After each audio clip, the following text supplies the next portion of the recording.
شهر رمضان الذي أنزل فيه القرآن هدى للناس وبينة من الهدى والفرقان إلى الآخر الآية.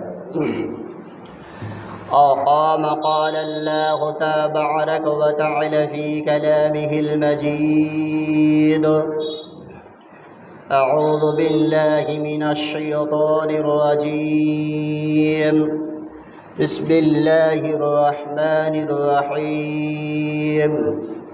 إنا أنزلناه في ليلة القدر وما أدراك ما ليلة القدر ليلة القدر خير من 1000 شهر تنزل الملائكة والروح فيها بإذن ربهم من كل أمر سلام هي حتى مطلع الفجر.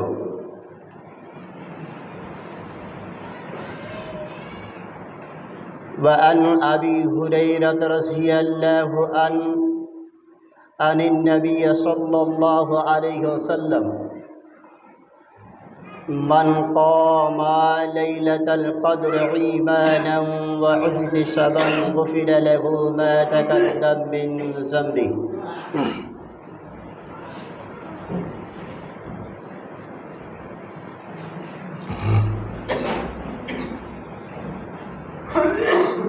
সম্মানীয় মুসল্লি সকল,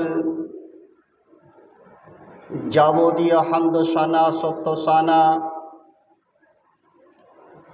কেবলমাত্র ওই আল্লাহ সুবহানাহু ওয়া তাআলার জন্য, যেই আল্লাহ সুবহানাহু ওয়া তাআলা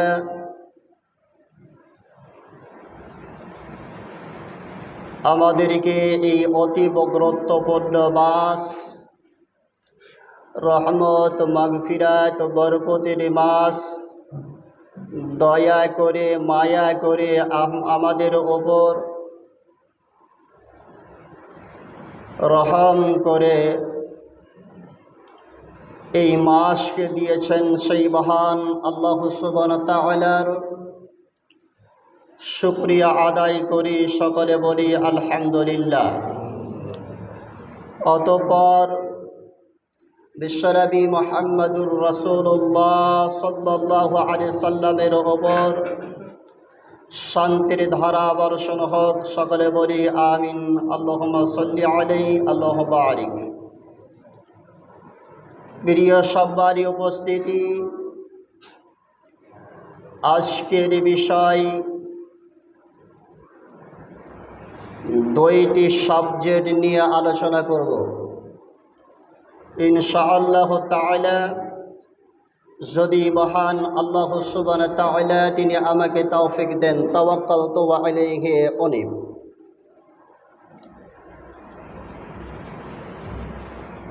দুইটি সাবজেক্ট, একটি হচ্ছে শাবে কদর এবং অপরটি হচ্ছে যাকাতুল ফিত্র অথবা সাদাকাতুল ফিত্র। এই দুইটি বিষয় নিয়ে, দুইটি সাবজেক্ট নিয়ে আলোচনা করব। এই বিষয়ে আল্লাহ সুবহানাহু ওয়া তাআলা এবং রাসূল সাল্লাল্লাহু আলাইহি সাল্লাম কি বলেন, সেই দিকে ইনশাআল্লাহ আলোকপাত করার চেষ্টা করব। মহান আল্লাহ সুবহানাহু ওয়া তাআলা তিনি বলেন: শাহরু রমাদান আল্লাযী উনজিলা ফীহিল কুরআন হুদাল লিন-নাসি ওয়া বায়্যিনাতিন মিনাল হুদা ওয়াল ফুরকান। মহান আল্লাহ সুবহানাহু ওয়া তাআলা তিনি বলেন, এই সেই মাস যেই মাসে আমি কুরআন অবতীর্ণ করেছি, এই সে মাস যেই মাসে আমি কুরআন অবতীর্ণ করেছি এবং সেই কুরআন হচ্ছে মানুষদের তথা মানব জাতির হিদায়াতের জন্যে। এবং এই কুরআন ন্যায় এবং অন্যায়ের মধ্যে পার্থক্যকারী বিধান। এই হচ্ছে আয়াতের শাব্দিক তরজমা। মহান আল্লাহ সুবহানাহু ওয়া তাআলা তিনি বলেন, এই সেই রমাদান মাস যেই মাসে আমি কুরআনকে অবতীর্ণ করেছি এবং এটি মানুষদের জন্য সঠিক পথের দিশা দেখাবে এবং এটি হচ্ছে ন্যায় এবং অন্যায়ের পার্থক্যকারী। সুতরাং আল্লাহ সুবহানাহু ওয়া তাআলা তিনি অত্র আয়াতের ভিতরে বলতে চাইছেন যে আমি এই কুরআনকে রমজান মাসে অবতীর্ণ করেছি। আর সেই কোরআনকে অবতীর্ণ করেছে তথা আমরা জানি যে মহান আল্লাহ সুবহানাহু ওয়া তাআলা বিশ্বনবী মুহাম্মদুর রাসূলুল্লাহ সাল্লাল্লাহু আলাইহি ওয়াসাল্লামের উপরে গোটা 23 বছর ধরে মহান আল্লাহ সুবহানাহু ওয়া তাআলা তিনি এই কোরআন অবতীর্ণ করেছেন হযরত জিবরিল আলাইহিস সালাতু ওয়াস সালামের মারফতে। প্রিয় সম্মানী উপস্থিতি, তাহলে ব্যাপারটা এখানে গোলমাল হয়ে গেল।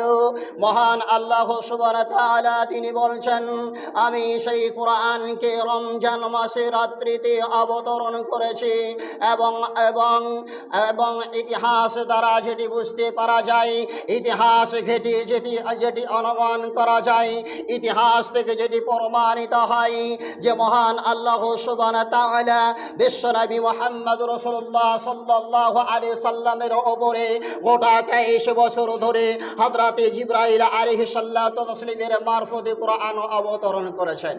এই বিষয়ে আপনাকে জানতে হলে, এই বিষয়ে আপনাকে অবগত হতে হলে, এই বিষয়ে আপনাকে জানতে হলে কোরআনকে জিজ্ঞেস করুন, কোরআন উত্তর দেবে। কোরআন সেই উত্তর দেবে সেই কোরআন কোন জায়গায় ছিল এবং কোন সময়তে অবতীর্ণ হয়েছে। আপনি কোরআনকে জিজ্ঞেস করুন, কোরআন সেই উত্তর দেবে। কোরআন বলছে কি? কোরআন বলছে কি? ফি লাওহিম মাহফুজ। মহান আল্লাহ সুবহানাহু ওয়া তাআলা তথা আমি কোরআনকে জিজ্ঞেস করি, কোরআন তুমি যে রাত্রিতে অবতরণ হয়েছ রাসূলের ওপর, তুমি যে রাত্রিতে অবতীর্ণ হয়েছ, এই কোরআন তুমি যে আমরা যে ইতিহাস থেকে জানতে পারি, ইতিহাস ঘেটে যেটা আমরা বুঝতে পারি যে বিশ্বনবী মুহাম্মদ রাসূলুল্লাহ সাল্লাল্লাহু আলাইহি সাল্লামের ওপরে গোটা 23 বছর ধরে কখনো একটি আয়াত, কখনো 2টি আয়াত, কখনো একটি সূরা এইভাবে অবতীর্ণ হয়েছে। যেমন যেখানে প্রয়োজন পরিপ্রেক্ষিতে, সময়ের পরিপ্রেক্ষিতে, দেশের দিকে দৃষ্টিপাত করে, মানুষদের পরিপ্রেক্ষিতে যেখানে যেইভাবে প্রয়োজন সেইভাবে অবতীর্ণ হয়েছে, এটা আমরা ইতিহাস থেকে পাই। কিন্তু মহান আল্লাহ সুবহানাহু ওয়া তাআলা তিনি বলছেন আমি এই কোরআনকে রমজান মাসে রাত্রিতে অবতীর্ণ করেছি। ব্যাপারটা যেন কেমন হয়ে গেল, ব্যাপারটা যেন কেমন হয়ে গেল। মহান আল্লাহ সুবহানাহু ওয়া তাআলা তিনি বলছেন তোমাকে যদি জানতে হয় তাহলে চলে যাও। মহান আল্লাহ সুবহানাহু ওয়া তাআলা তিনি বলছেন ফি লাওহিম মাহফুজ। এই লাওহে মাহফুজে তথা সিদরাতুল মুনতাহা বলে একটি জায়গা রয়েছে, সিদরাতুল মুনতাহা বলে একটি জায়গা রয়েছে। এই সিদরাতুল মুনতাহাতে, সিদরাতুল মুনতাহা এই লাওহে মাহফুজে যেখানে, সেই সিদরাতুল মুনতাহা থেকে মহান আল্লাহ সুবহানাহু ওয়া তাআলা আল্লাহ সুবহানাহু ওয়া তাআলা সিদরাতুল মুনতাহা থেকে লাওহে মাহফুজে এই কোরআনকে অবতরণ করলেন, যেটি হচ্ছে শাবে কাদর রাত্রি, লাইলাতুল কদর রাত্রি। এই লাইলাতুল কদর রাত্রিতে মহান আল্লাহ সুবহানাহু ওয়া তাআলা তিনি সিদরাতুল মুনতাহা থেকে লাওহে মাহফুজে পাঠালেন, এবং সেইখান থেকে ওই যেই জায়গাতে সংরক্ষিত ছিল লাওহে মাহফুজ, যার অর্থ হলো সংরক্ষিত জায়গা।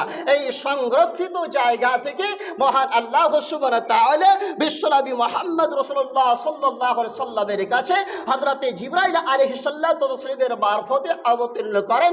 যেখানে যেটা প্রয়োজন, যে আয়াতের প্রয়োজন, সময়ের পরিপ্রেক্ষিতে, সময়কে সামনে রেখে জাতিরা যখন অধঃপতনে চলে যাচ্ছে, জাতি যখন শিরক করছে, জাতি যখন দেবদেবতা নিয়ে মাথা নত করছে, এই বিষয় মহান আল্লাহ সুবহানাহু ওয়া তাআলা তাদেরকে সেই সতর্ক বার্তা দেওয়ার জন্যে, সতর্ক বাণী দেওয়ার জন্যে, তাদেরকে সেখান থেকে মুখ ফিরিয়ে আনার জন্যে মহান আল্লাহ সুবহানাহু ওয়া তাআলা বিভিন্ন সময়কে বিভিন্নভাবে হযরত রাসূল সাল্লাল্লাহু আলাইহি সাল্লামের উপরে গোটা 23 বছর ধরে এই কোরআন অবতীর্ণ করেন লাওহে মাহফুজ থেকে।